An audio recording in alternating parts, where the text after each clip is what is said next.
자, 여러분 이제 1910년대 경제수탈 정책 봅시다. 764페이지. 자, 1번은 이제 토지조사 사업이죠. 여러분 우리 이거 본 거지 이제. 헌병 경찰 통치 봤으니까 이제 토지조사 사업 이야기를 좀 하겠습니다. 땅을 빼앗게 되는 건데요. 자, 연도 체크. 자, 1912년부터 1918년인데 여러분들요, 이거를 명확히 알아두셔야 돼요. 왜냐면은 실제 요즘에는 예전 같았으면 그냥 10년대를 뭉뚫거서 다 보면 상관없었는데, 요즘 같은 경우에 여러분들 이게 먼저냐 아니면 회사령이 먼저냐 이렇게 세부적인 상황을 물어보기 때문에 여러분들 명확히 12년부터 18년이라고 알아두셔야 돼요. 알겠죠? 자, 배경. 국권배탈 이후의 일제는 식민체제를 완비하는 데 주력하였고요. 그 결과 일제는 총독부 산하에 밑줄 임시토지조사국을 설치하였고 토지조사령을 여기서 공포하게 됩니다. 12년 체크해 두시고, 자, 밑에 사료 국민사료니까 반드시 확인해 주시고요. 자, 목적, 실제 목적 맨 끝에 별표. 한국인의 토지를 약탈하고 지주층을 회유하고자 하였다. 자, 내용 보시면요, 소유권 조사, 토지 가격 조사, 지형 조사, 지목조사가 이루어졌는데, 농민이 직접 필요한 서류를 갖추어 지정된 기간 내에 신고해야만 소유권을 인정받기에는, 자, 밑줄 기한부 신고제.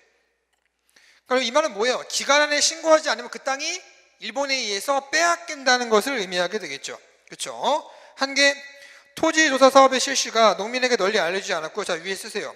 홍보 거의 안 됨. 자, 위에 씁니다. 홍보 거의 안 돼요. 실적으로 이것이 시행되는 것인지 잘 몰랐던 농민들도 많았다. 홍보가 거의 되지 않았고요. 신고 기간도 짧았고요. 그리고 절차가 정말 여러분들 엄청 복잡해요. 마치 이런 느낌이에요. 1단계부터 10단계까지 자기 땅인지 인정받는 거야. 어디 가서? 통독부에 가가지고. 근데 1단계에서 2단계까지 통과하는데요, 한 이틀 걸려요. 앉아가지고 서류 검사 막 얼마나 지겹겠어. 3단계, 4단계까지 해서 한 7단계까지 한 일주일 걸린 거야. 그럼 만약에요, 9단계까지 하면 일주일 넘었겠지. 근데 9단계까지 갔는데 일부러 일본 관리들이요, 2단계에서 도장 하나를 누락시켜요. 그럼 9단계 다시 1단계로 가는 거야. 그럼 한 달 동안에 계속 거기서 이거만 검사하는 거야. 그러니까 이게 소문이 나버리니까, 야, 가서 신고하지 마. 엄청 복잡하고 엄청 짜증나. 신고하지 마. 이런 소문이 도는 거야. 그리고 뭐 들으면 있었을까요? 반일 감정도 있었겠지.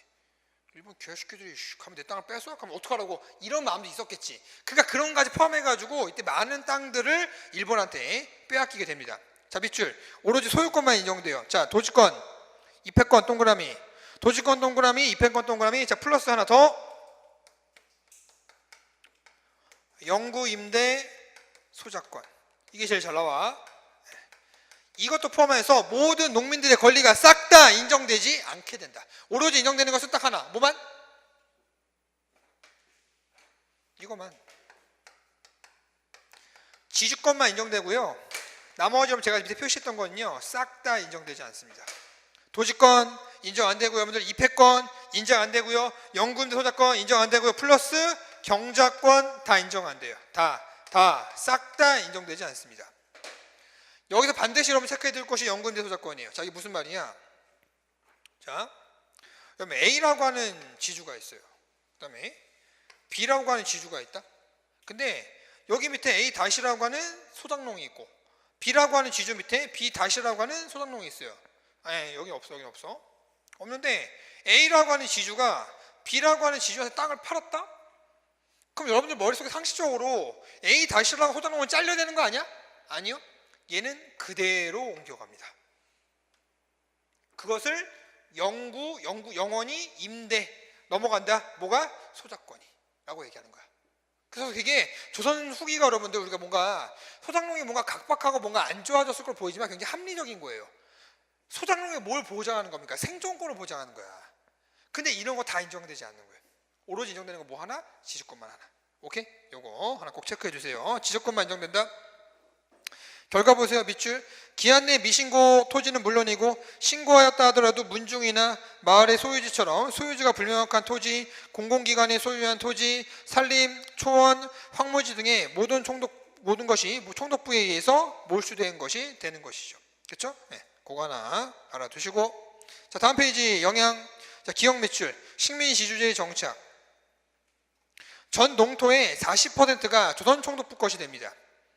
그리고 총독부가 그럼 이걸요, 어디다가 싸게 팔아버릴까? 동척에다가 싸게 팔아버린다고요. 동척은 이걸 더 일본인한테 헐값에 불허하는 거야. 그럼 우리나라에서는 누가 지주가 많아질까요? 그렇지, 일본인 지주가 많아지는 거야. 그러니까 최악이죠, 여러분들. 그렇죠? 그러니까 오늘 당연히 여러분들 일본인 지주는 뭐만 인정할 거야? 지네들의 권리, 지주권만 인정하게 되겠죠. 싹 다 인정하지 않는다. 오로지 싹 다. 그렇죠? 체크해 두시고, 네 번째 별표. 대부분의 우리 농민은 토지를 빼앗기고 기한부 계약에 의한 소작농으로 전락해 왔다. 이것을 우리가 조금 어려운 말로 기한부 소작농이라는 표현을 쓰는 거예요, 여러분들. 그렇죠?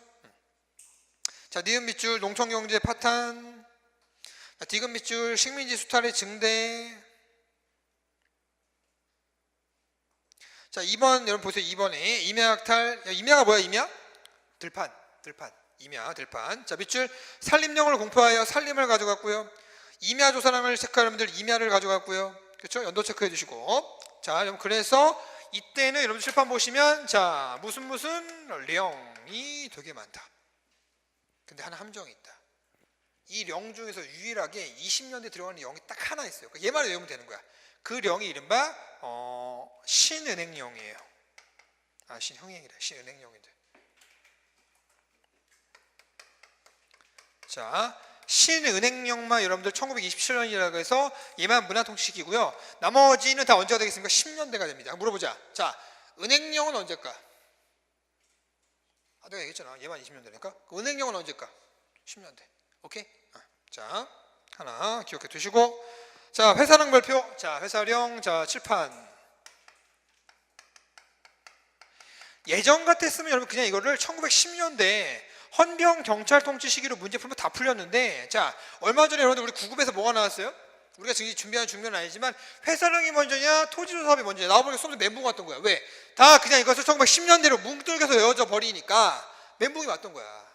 자, 명확히 10년, 명확히 12년, 명확히 보셔야 된다고요. 알겠지? 남들이 뭉뚱겨서 외워서 이거에 시간 낭비하고 틀릴 때 우린 단박에 맞춰버리죠, 여러분들. 알겠죠? 오케이, 좋아. 넘어감. 첫 번째 밑줄 허가제.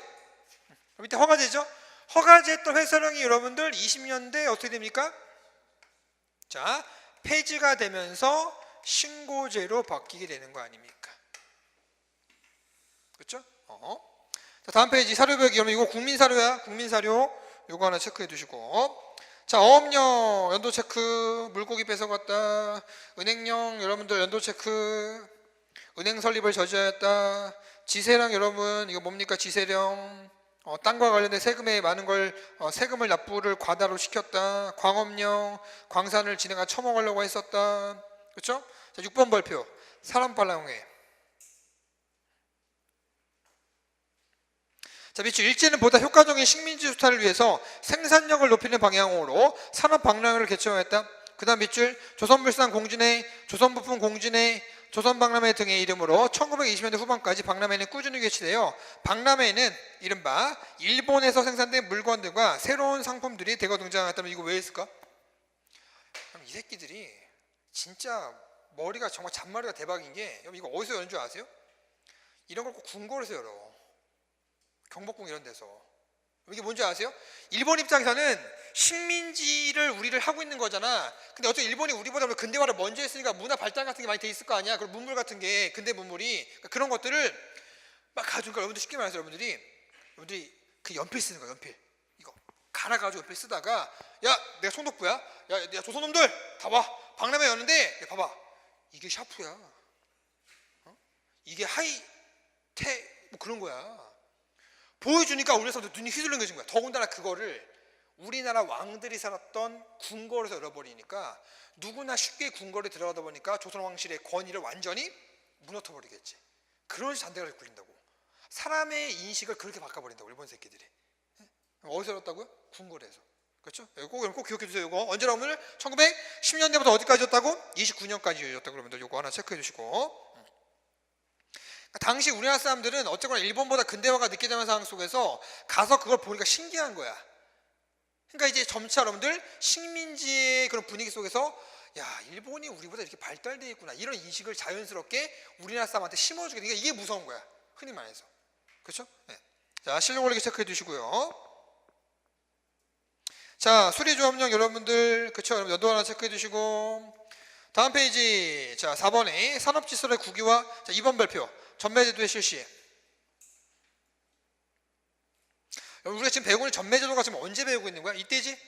10년 대지에서 10년이지? 그치? 근데 만약에 시험 문제에서 연, 초, 전, 매, 령이 나오면 1921년이 되겠다.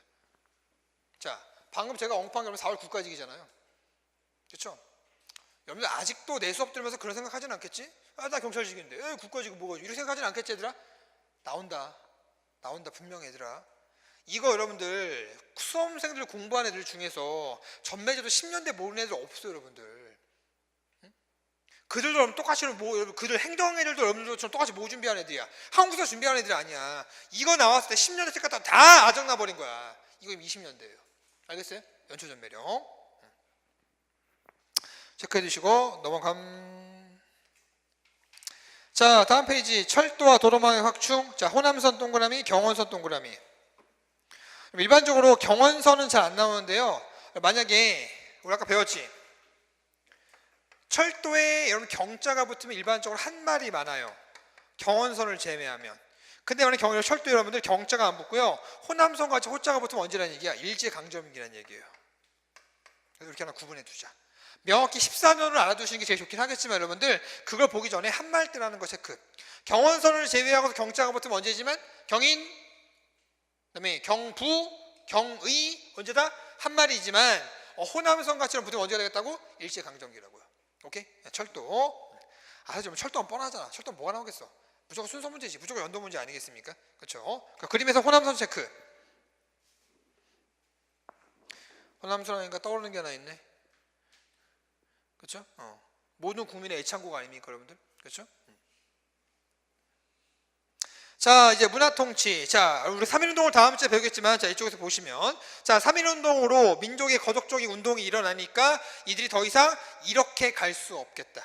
3.1운동에 대한 이야기 좀 따로 할게요. 자세하게. 간단하게 넘어갈게. 그러니까 이제 애들이 좀 부드럽게 일본인과 동등한 대우를 해주겠다 그래서 일시동인으로 뭐로 가는 겁니까? 문화통치로 넘어가게 되는 것이죠. 그렇죠? 자, 보시면 자, 밑줄 3.1운동으로 민족의 단결력을 확인한 일본은 무단 통치만으로는 조선 민족을 효과적으로 지배하지 못한다고 판단하였다. 또한 일제가 1910년대 후반에 악화된 국제 여론을 직면하게 되면서 식민통치 방식을 변화를 모색하게 됩니다. 이른바 문화통치나 밑줄 표면적으로 유화정책을 피면서 민족운동을 분열, 약화시키면서 가장 궁극적인 목적은 뭐를 육성하는 것이다? 친일파 육성. 별표 치세요. 친일파 육성. 이게 제일 중요한 목적이에요. 친일파 육성. 이 자식들. 실록올리기 밑줄 사이토. 다음 페이지 사료벽이 별표. 이 사료는 읽을 필요도 없는 거예요 여러분들. 맨 끝에 밑줄 사이토. 여러분 그래서 1대 총독 테라우치와 2대 총독 하세가와가 여러분들 결국 물러나게 돼요. 물러나게 되고요. 사실 하세가와 개인적인 입장으로 좀 억울했을 거야. 왜? 지가 여러분들 오자마자 3.1운동이 터지거든? 근데 문제가 뭐냐면요. 그렇게 가혹하게 했던 건 사실 하세가와보다는 누구야? 데라우치가 너무 가혹하게 했던 거거든. 그러니까 하세가와는, 이대 하세가와는 오자마자 그냥 약간 뭔 느낌이지? 까마귀 날다 배 떨어지는 느낌으로 한 건데 이 둘은 육군 대장 출신이에요. 육군 포스타야 얘들아. 하세가와하고 데라우치는. 근데 해군으로서 처음 그 군인으로서 온 사람이 바로 사이토예요. 그러다 보니까 해군 이른바 여러분들 대장으로서 온 사이토다 보니까 사이토는 뭔가 앞에 있어도 육군 그들보다는 조금은 다른 입장으로 우리나라 통치 방식을 했던 거야. 근데 사이토가 딱 서울역에다 맞춰가지고 부임했는데 당시 60세가 넘는 노인단 소속의 강우규가 폭탄을 던졌죠. 터졌어요. 사이토가 피해가지고 안 맞았어. 사이토가 서울로 부임할 때 폭탄 던진 사람 다 누굽니까? 바로 노인동맹단 우리 강우규를 반드시 기억합시다. 이른바 줄여서 이렇게 나오기도 해요. 노인단으로 나오기도 합니다. 사이토가 부임한 게 1919년이니까 여러분 이걸 언제로 체크할 수 있는 거야? 1919년이죠. 자, 물어보자. 자, 의열단, 약산 김원봉이 만들었던 의열단과 연관이 있어 없어? 없죠. 의열 활동이기는 하지만 김원봉의 의열단은 아니죠. 여기 소속이잖아. 의열단은 다른 소속이고.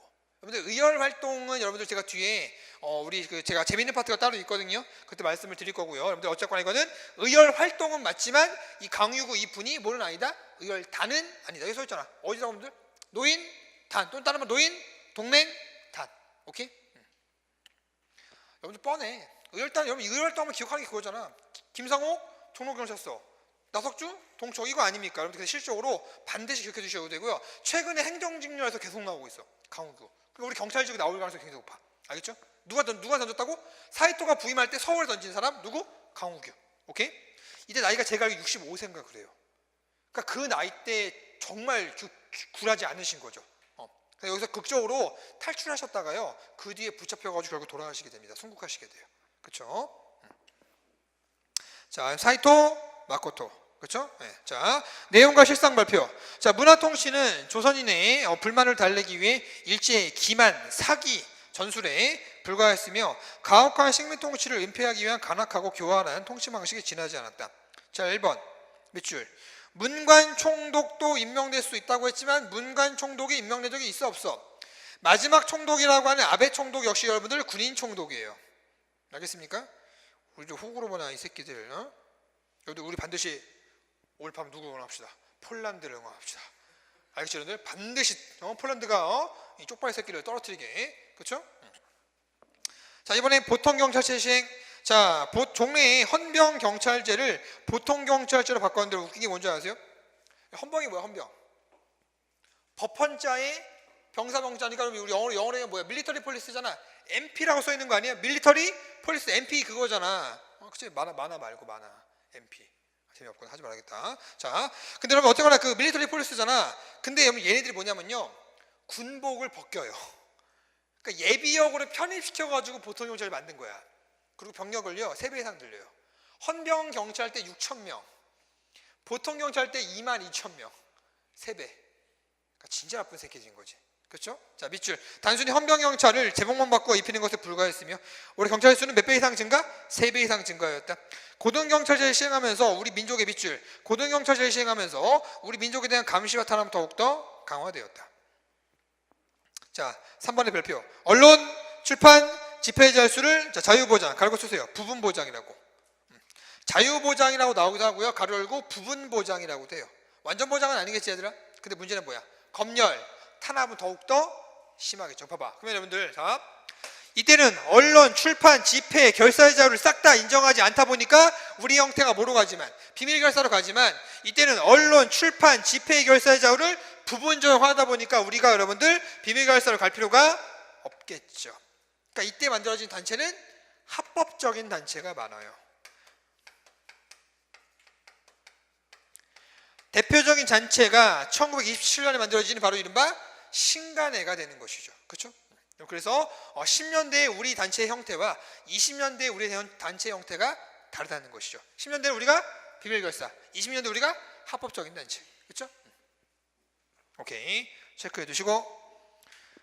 자, 조선인의 교육보장 발표. 제2차 조선교육령 여기서 안 할 거예요. 넘어가시고. 맨 끝에 발표. 경성제국대학 설립 여기서 안 할 거예요. 연도만 체크해 주시고. 자, 5번 발표. 치안유지법. 밑에 사료벽의 발표. 자, 치안유지법. 자, 뭐를 제정하였다?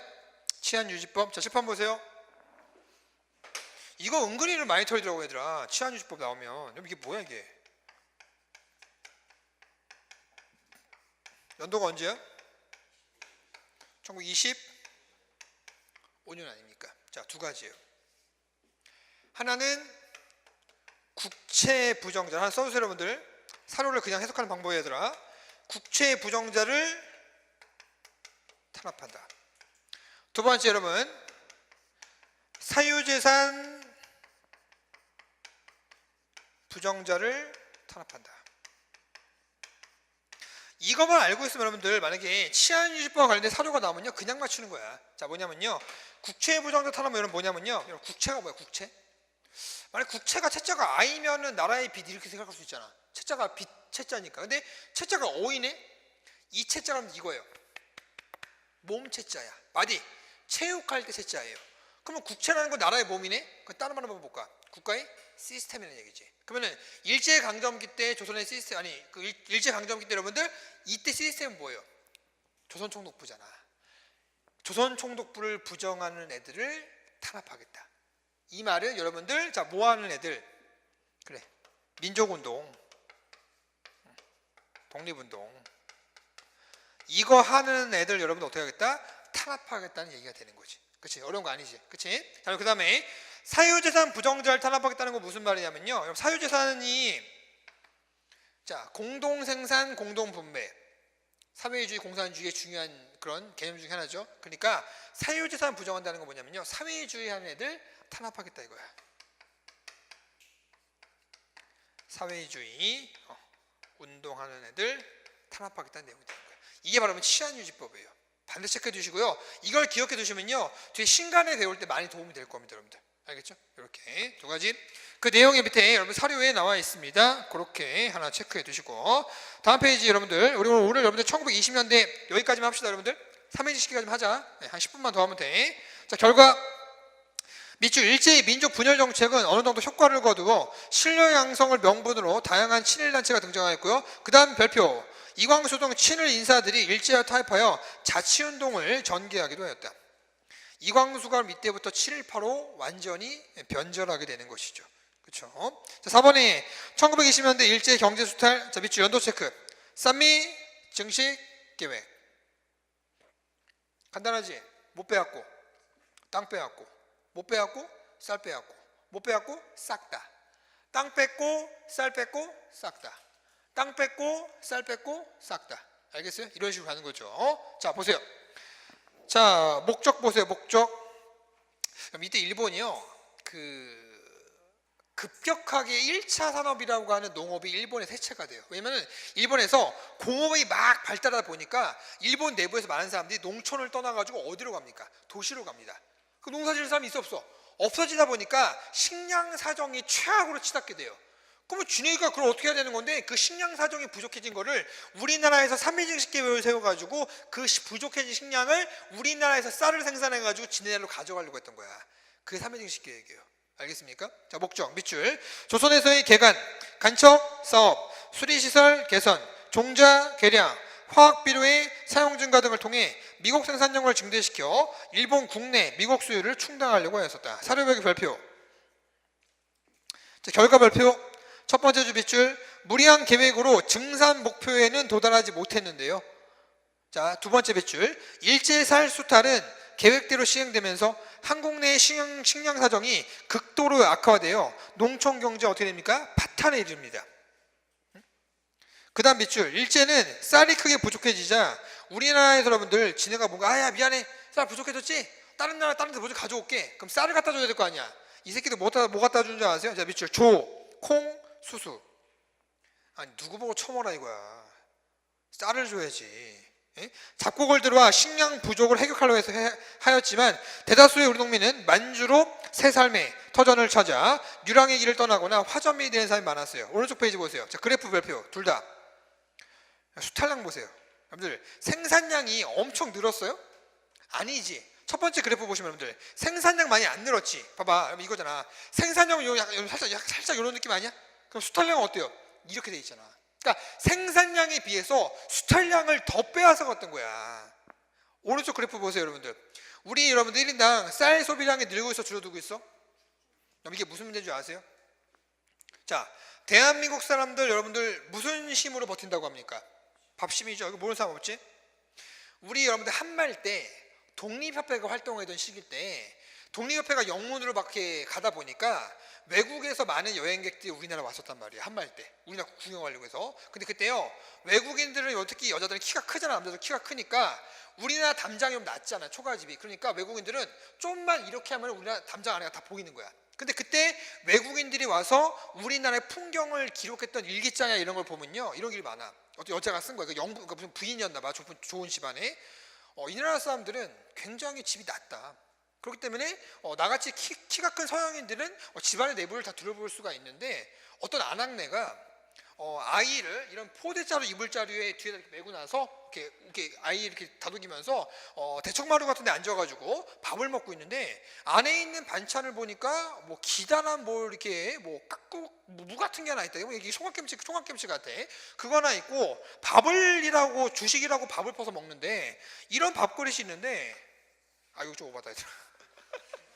너무 많이 먹는다 얘들아, 그치? 좀 오바했다 얘들아, 그치? 이 정도로 밥을 퍼서 먹는다. 그리고 이걸 가만히 볶고 있는데 메뉴는 음식은 하나밖에 없는데 그 총각으로 쫙 찢어가지고 먹는다 이런 느낌인 것 같아. 그렇게 먹고 나서 갑자기 주막 같은 데 부엌 같은 데 들어가더니 또 이만큼의 밥을 퍼가지고 이만큼을 또 먹는다. 두 그릇을 먹는다 얘기다. 그 일기장에 보면은 그러니까 있는 게 또 관찰해서 섰을 거 아니야. 근데 가더니 또 다시 부엌에 들어가더니 벗고 나서 이 그릇 같은 데다가 뜨거운 물을 부어가지고 싹싹 긁어가지고 뭐해서 먹는다? 누룽지에서 먹는다. 이 나라 사람들은 위가 얼마나 큰지 모르겠다. 이런 내용이 있단 말이야. 그러니까 그만큼 우리나라 사람들이 밥을 많이 먹었다 얘기예요. 근데 이걸 보여주는 또 대표적인 일화가 뭔지 아십니까? 자, 시간을 조금 더 거슬러 올라가 보자. 1592년 일본이 쳐들어왔던 임진왜란때, 자, 건율 장군 밑에 첩보병이 있었어요. 우리 스타크래프트로 얘기하면은 옵저버 같은 정찰이죠. 자, 일본군 진영으로 들어갔습니다. 자, 두 가지 파악해야 돼요. 일본군의 병력, 그 다음에 식량 상황. 자, 은밀하게 들어가서 여러분들 멀리서 다 봅니다. 일본군이 진치고 있는 천막이 대충 여러분들 만약 1000개라고 하면은 천막 하나의 병사가 5명씩 있다고 하면 일본 병력은 5000이라고 파악할 수가 있겠죠. 그런 눈이 있는 거야. 이런 첩보병 스카우터들은 파악하고 나서 두 번째 어디로 갑니까? 식량 창고. 왜? 이 병사 일본 군이 며칠 동안이나 버틸 수 있는지 확인해야 될 거 아니야. 딱 식량 창고 머리 들어가서 싹 봤어요. 그래, 쌀이 이렇게 해가지고 탈출해가지고 건율 장군한테 와서 장군 하고 보고를 합니다. 그래, 일본군의 병력은 몇 명이 되는 정도 같냐? 제가 보기엔 한 5000에서 6000 정도 되는 것 같습니다. 오케이. 일본군은 그 병력 가지고 며칠 정도 버틸 수 있는 식량을 갖고 있냐? 한 2주면 끝날 것 같습니다. 했는데 일본군은 6개월 버텼어요. 왜 그럴까? 우리나라한테는 그 식량이 얘들아 2주면 다 먹는 거야. 무슨 말인지 알겠어요? 근데 일본군은 여러분들 요런 고양이 끓에다가 소식까지잖아. 그러니까 걔네는 6개월 동안 그렇게 먹을 실력인데 우리나라가 보는 눈이면 2개월이면 끝나는 거야. 밥을 보는 시각 자체가 다른 것이죠. 근데 이렇게 먹던 우리나라 사람들이 여러분 보세요. 이거 다 굶어 죽었다 얘기하더라. 근데 쌀을 주지 않고 뭘 줬다고? 조콩, 수수? 지네나 처먹으려고 그래. 하긴 뭐 기새끼는 원숭이 바나나 좋아하니까 바나나 먹겠지만. 자, 4번의 영향 맨 끝에 발표. 식민 지주제는 오히려 악화되게 됩니다. 그거 하나 여러분들 체크하시고. 자, 밑에 2번의 발표. 회사랑의 철폐. 자, 칠판 맞나요? 자, 뭐에서 바뀝니까? 허가제에서 자 뭐로 바뀝니까? 신고제로 바뀌게 되는 것이죠. 이렇게 하나 체크해 두시면 되겠습니다. 자, 그래서 여러분들 세 번째 빗줄 회사랑을 철폐. 2번의 특징에서 빗줄 허가제에서 신고제로 완화되었고요. 그래서 여러분들 민족 기업이 조금 만들어지긴 하는데요. 그 민족 기업이 자 4번의 빗줄 경성 방직 주식회사 가르고 쓰세요. 이거 만든 사람이 누구야? 동아일보 사주 그렇죠? 김성수죠? 김성수. 밑줄 평양 메리아스 공장 등이 설립된. 여러분 예전에 이거 실급에서 어떻게 나왔었냐면요. 실제 우리 직렬에서도 좀 나올 가능성이 아예 없진 않은데 이게 지주 출신이 만든 게 어떤 회사냐, 서민 출신이 만든 회사가 어떤 회사냐, 그걸 구분하는 문제가 한번 나왔어요. 근데 어렵지 않아. 평양 메리아스, 평양 고무신, 뭐 어떻게 서민 특화잖아. 서민 거야. 알겠습니까? 그래서 평양 메리아스 공장과 플러스 평양 고무신 공장을 여러분 누가 만들었다고? 서민이 만든 것이라고요. 그리고 지주가 만든 건 뭐라고요? 경성 방직 주식 회사. 그렇게 체크해 두시면 되겠다. 다음 페이지 1번 상품의 관세 철폐 발표. 이때 완전히 관세가 철폐돼서 여러분들 자 이거에 대한 대응으로 발표. 국내에서 물산 장려 운동이 전개가 되죠. 다음 시간에 할 거고요. 실판 무슨 령? 나머지 령은 10년대. 신은행령은 몇 년대? 20년대. 문제 다시 한번. 은행령은 몇 년대? 은행령 10년대. 오케이. 자, 그렇게 하나 체크해 두시면 되겠습니다. 그래서 오늘 근현대사 심화이론은 여기까지 살펴보고요. 그럼 다음 이 시간에 우리가 이제 나머지 요거를 마무리하면서 실제 시험 문제에서 가장 나올 가능성이 높은 3.1운동가 대한민국 임시연구 파트로 넘어가도록 하겠습니다. 오늘 수업은 여기까지 하겠습니다. 자, 수고하셨습니다.